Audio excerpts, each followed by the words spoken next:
Welcome into the Dad Verb Podcast. Topics around parenting from the lens of a dad. I like to bounce around different topics, different age ranges here. And we're going to revert back to the kind of a baby, toddler age range for this topic. And we're going to hit on teething, right? This is something that Ben's actually going through right now. So this is the reality. This podcast this episode is only just to talk about Ben's struggles right now.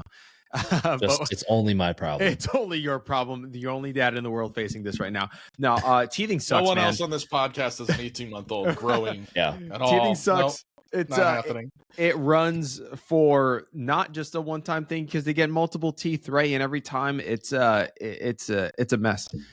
It's not an easy thing to deal with. So let's dive into it. Let's dive into some tips, tricks, managing our way through the that rough patch of teething. Ben, you want to kick this off, man? Yeah, the reason I brought this up as a topic is because we are right in the middle of it.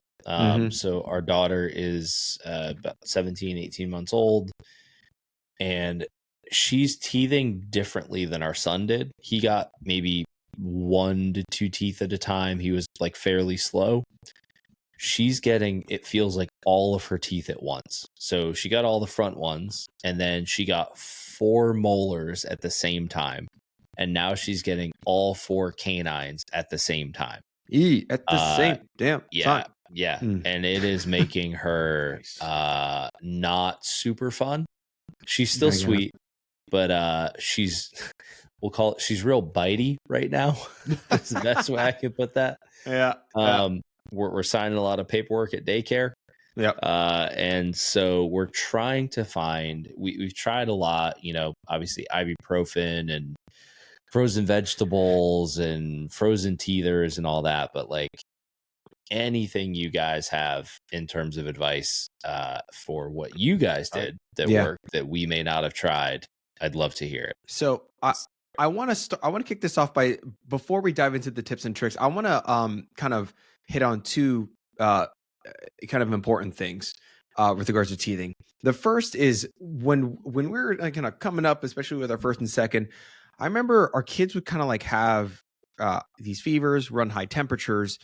And I always associate, and I thought I always heard this like, teething, they can run fevers when they teeth. But that's actually not a thing. So if they're running fevers and stuff like that, I think it's, again, this isn't a medical podcast. You want to consult your pediatrician on any of this stuff, right? But don't automatically. A little more serious. All right. But I wouldn't automatically associate, a kid's running a fever with like, it's because they're teething, right? Don't attribute it just to that. That's likely an isolated thing. So don't associate. Yeah, don't associate. It's true that teething may slightly increase a baby's temperature, but it won't spike enough to cause a fever. Oh, there you go. I didn't know that. There you go. So brought to you by AI. And no, I'm playing. So that's one thing. Another thing is, one common tool that some parents will default to are like teething necklaces, like amber teething necklace or silicone teething necklaces or whatever. They actually have been linked to strangulation deaths. They aren't really necessary. So one tip is something to actually not do or use these teething necklaces that go around your baby's necks, thinking that they're going to chew on them and it's going to be a great thing to just, then they'll have it, they'll just chew on it and it'll help pacify them. Avoid those. Okay. So, because that actually can lead you more statistically down a dangerous path. So, strangulation risk, to be conscious of, because those things are still being sold on Amazon, whatever, as kind of a tool to use throughout the teething journey. Don't. That said, let's dive into some of the tips. Ben already hinted at one thing, that it's anything cold, frozen. I don't know. I'll let you guys dive into that. But the one thing that I like is actually massaging their gums, which you can either take a clean finger or you can wrap it in. You can still see the teeth marks on his index finger from when he was doing that. When they just had. Right. Yeah, so, and go ahead and massage. Like, you'll notice that your kids start doing, like, if they're sorry, it's called rail teething. Sorry, I like stumble. I freaking glitched in the Matrix. Rail teething. Well, they start like You said the chewing, Andrew bot. right? They'll start chewing along the crib rail. And you'll want to avoid that, right? Like I don't want to, no, but that's common. It's very common. They're It's like part little of the process. beavers. Yeah, they are little beavers just chewing along the rail of the crib. That's just what they do, and it gives them comfort. You can by massaging their gums with a clean thing of gauze or like a silicone like brush, a clean silicone brush, and that actually gives them a good amount of like relief, and because even if you don't do that, they're still going to chew on the rails of whatever and try to get that comfort by doing that because they want it soothed and massaged. And when they do start, teething along the rails, don't try to protect the crib with like I've seen parents try to like take like these pool floaty things and like kind of cover. Yeah. Don't do that because they're going to take a chunk out and they're going to suffocate you on a freaking foam noodle. Don't do that. Hopefully you bought a crib that doesn't have any lead paint in it, so you should be okay. Or if any it like was toxic made materials, after but like 1960, yeah, it should be fine. You're fine. It should be fine. It could be Chinesium. You don't know. It'd be way worse to give them a foam pool noodle than it would be to just let them chew on the Go to your railing of grandmother's house, get the lead-based paint crib before you let them chew on the pool noodle. Okay? Yeah, right. Yeah. But using and I think there are, when you do a kind of a gum massage, it's just a minute or two of just kind of soothing and kind of getting it in there. And you might get bit in here as part of it. But Might lose a finger. It's fine. It's you might get bit. He says as he's missing half of his index finger. Like it's fine. But yeah, sorry. I know that was a little bit long tail of like a mix of like what not to do, but some things to keep conscious of. What do you have, Saunders? So both of our girls used the same teething tools, for better or worse.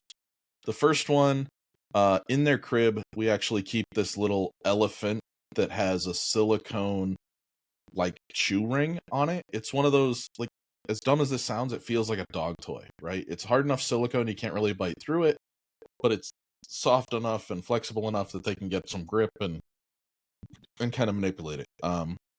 They absolutely love sleeping with that, and we did not have any issues with rail beaver access. None of my daughters are building dams in their cribs. The other thing we have is they make toddler toothbrushes, and they're again, they look like pet toothbrushes. Yeah, they're little tiny stubby sticks. They got a circle on the end of them about the size of a nickel or a dime with all these little foamy points. Our second daughter loves chewing on that thing. She loves to get those in and just massage her gums. But our day-to-day, what does she chew on to get her teeth in? We haven't got canines yet, but we've got the rest. Gerber packing peanuts, the flavored Gerber packing peanuts that are basically cheese poofs. Dude. I don't know what, I don't, they're probably called puffs or something. They're like the that. dissolvables. Yeah, they're like Cheetos. Yeah. But they're hard enough that she can get that good gum bite into them. But as soon as their saliva gets going, they dissolve. So there's no choking hazard for the most part. You still have to watch your kid with anything you feed them. But they always remind me of packing peanuts. But you can buy them in almost every grocery store, Target, everywhere. And both of my girls went through cans of those things. I mean, cans upon cans. And they come in decent flavors. Like, you're not just going to shove cheddar down them. I think they had tomato and vegetable and ranch. And there's some decent nutritional value to them. Like, they're not just corn carbohydrates. So those were very good. And what we used. The other one were the Gerber teething surfboards. Yeah. Those were excellent as well. Both of my girls really enjoyed those. And for the most part, using those two like soothers, we didn't really have evidence of like my gums hurt, crying, pain. They worked that all out as they were snacking through the day. Like, that's all they ate for snacks, right? Like, it was, here's a handful of puffs, go for it. And they would gnaw on them like a beaver.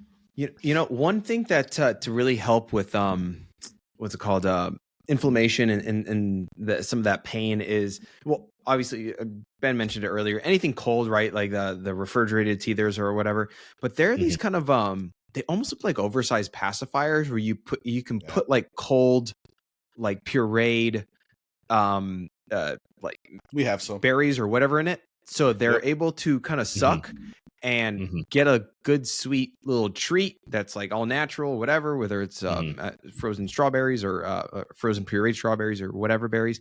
And it's got these like kind of holes so they're able to drink it, but also feel that cooling relief. Those are actually really cool as well to help. It's just another, two birds, one stone, just treating the pain and the inflammation with giving them a little bit of a taste of something good to kind of help with distract them from the pain, right? They're not so much focused on the pain. They're more focused on like discovering a new taste. We've got a set. They are messy. Yes. Do not let anybody convince you otherwise. You put a blueberry or a raspberry or a blackberry frozen in that thing, your kid is not going to have clean clothes. No, it's not even embrace like the mess. Embrace the mess. Be living in the OxyClean. Also, in the Montessori world, like there's a lot of emphasis on the kind of like wooden toys for a variety of reasons, but especially during that teething phase, they're not getting chunks of little paints or I don't know, like toxic plastics or whatever that you'll read about in a lot of these Montessori blogs. It's all natural wood, right? It's warm, and it's the raw flavor of wood is something that they can associate with I think I forgot exactly how it was. Man, I'm gonna have to look this up.